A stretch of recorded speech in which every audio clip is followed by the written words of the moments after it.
Apakah kunut subuh itu ada dalilnya? Kunut subuh itu ada dalilnya. Kunut subuh terus menerus ada dalilnya. Hadisnya dhaif.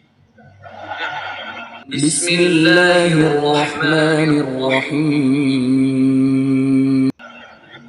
Dhaif itu artinya apa? Lemah. Lemah itu boleh dipakai atau tidak?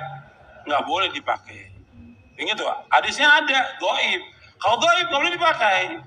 Bahkan ada sahabat bertanya, seorang anaknya dari sahabat bertanya, wahai ayahku, engkau pernah sholat di belakang Abu Bakar, di belakang Rasulullah SAW, Abu Bakar, Umar, Utsman, Ali, radhiyallahu majma'in. Apakah mereka kunut subuh? Dijawab oleh bapaknya, ai bunayya muhdatsun, wahai anakku, kunut subuh itu muhdats. Apa makna muhdats?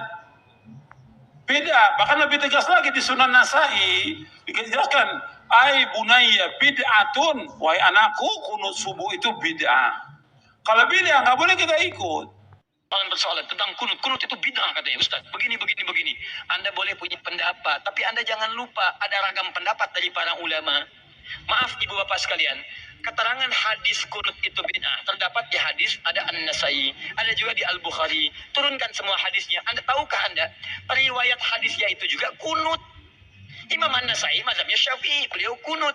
Imam Al-Bukhari mazhabnya Syafi'i, beliau kunut. Saking objektifnya, beliau riwayatkan tentang sahabat yang tidak kunut. Kenapa beliau tidak kunut? Karena dalam hidupnya tidak pernah melihat Nabi kunut.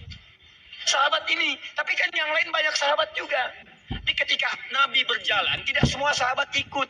Nabi ke Badar, sebagian sahabat ikut. Nabi ke Uhud, sebagian sahabat ikut. Tidak setiap tempat sahabat ikut semua. Saya mau ke Uhud ya, semua Madinah ikut ke Uhud. Madinah kosong. Saya ke Badar ya, saya ke Taif ya, apa semua ikut? Tidak, semua menyebar. Makanya ketika Nabi perjalanan, sebagian sahabat ikut. Nah, ada seseorang yang ketika berada di belakang Nabi, setiap dia sholat di belakang Nabi, dalam keadaan subuh, Nabi tidak kunut. Sedangkan sifat sahabat itu mengamalkan apa yang dilihat. Jadi yang dia lihat itu yang diamalkan. Misal, Wa'il bin Hujur, sholat di belakang Nabi, Nabi turun pakai lutut. Abu Hurairah sholat di belakang Nabi, Nabi turun sujud pakai telapak tangan. Walaupun keduanya tahu riwayat itu, tapi mohon maaf, mereka mengamalkan apa yang dilihat. Wa'il pakai lutut, Abu Hurairah pakai telapak tangan. Dua-duanya benar, yang salah yang pakai kepala duluan. Belum apa-apa sudah ramai kepalanya, ini bid'ah, ini salah, ini. Itu, muka Anda dari ujung kepala sampai ujung kaki bid'ah itu. Kenapa? Karena Anda tidak belajar hadis dengan ilmunya. Ini yang tidak kunut di belakang Nabi karena dia sholat di belakang Nabi. Nabi ya kunut. Tapi ada sebagian sahabat sholat di belakang Nabi. Nabi pernah kunut. Ada Abdullah bin Umar. Nabi mengajarkan kunut pada Al-Hasan cucunya.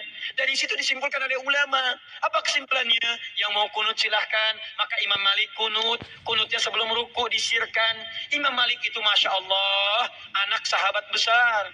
Anas bin Malik. Lahir anaknya Malik bin Anas. 93 Hijrah. Lahirnya di Madinah. Tumbuh di Madinah. Besar di Madinah. Jadi mufti di Madinah. Wafat di Madinah. Dikenal dengan Imam Madinah. Darul Hijrah. Imam Madinah kunutnya sir. Imam Syafi'i muridnya Imam Malik, lahir tahun 150 Hijrah, kunut. Beda dengan gurunya, Syafi'i dijaharkan, kunutnya ba'da ruku, bangun setelah i'tidal dijaharkan. Bacaannya sama dari Nabi, Allahumma hdini fiman hadait. Kalau jadi imam, Allahumma hdina fiman hadait. Imam Abu Hanifah, wafat tahun 150 Hijrah, memilih yang tidak kunut, ngambil hadis sahabat yang tadi. Karena kata beliau asalnya tidak kunut. Ada kejadian di Bir Maunah. Nabi kunut, setelah itu tidak kunut lagi. Maka disimpulkan kunut itu menurut saya tidak ada. Karena sementara saja, setelah itu tidak ada. Maka kembali ke asal, tidak ada kunut. Abu Hanifah tidak kunut. Diamalkan itu dari yang tadi. Imam Ahmad datang kemudian, lahir tahun 163 Hijrah. Imam Ahmad muridnya Imam Syafi'i. Syafi'i muridnya Imam Malik. Imam Malik masa yang sama dengan Ibu Abu Hanifah. Wafatnya dulu Abu Hanifah. Apa yang terjadi dengan Imam Ahmad? Kata Imam Ahmad, saya ambil yang pertengahan. Tengah-tengah saja, ini kunut jahar, ini tidak kunut. Saya ambil tengah-tengah. Apa tengah-tengahnya? Nabi kunut saat ada peristiwa besar membutuhkan doa. Sebelumnya tidak kunut. Saat ada peristiwa itu beliau kunut. Setelah itu tidak kunut lagi. Menurut pemahaman Imam Ahmad bin Hambal. Maka saya simpulkan kunut itu saat ada peristiwa besar saja yang butuh doa. Peristiwa besar butuh doa namanya nazilah. Maka dikenal dengan kunut nazilah. Tapi hebatnya Imam Ahmad dengan Imam Syafi'i tidak ada masalah. Salat di belakang Imam Syafi'i beliau kunut. Imam Syafi'i salat di belakang Imam Ahmad beliau tidak kunut. Imam Syafi'i datang ke tempat Imam Abu Hanifah. Imam Abu Hanifah sudah wafat. Ketika beliau memberikan ilmu di tempatnya, kemudian diminta jadi imam saat subuh, beliau tidak kunut. Selesai itu kata muridnya, "Ya Imam, kenapa Anda tidak kunut?" Kata Imam Asy-Syafi'i, "Saya menghormati pendapat di tempat Imam Abu Hanifah yang tidak kunut." Luar biasa. Imam besar, ahli fikih, imam madhab, ahli hadis, paham hadisnya, tidak ada masalah. Antum bukan imam besar, jadi makmum kadang-kadang, Quran belum hafal, hadis belum tahu, Masya Allah, gara-gara masalah kunut, pada tidak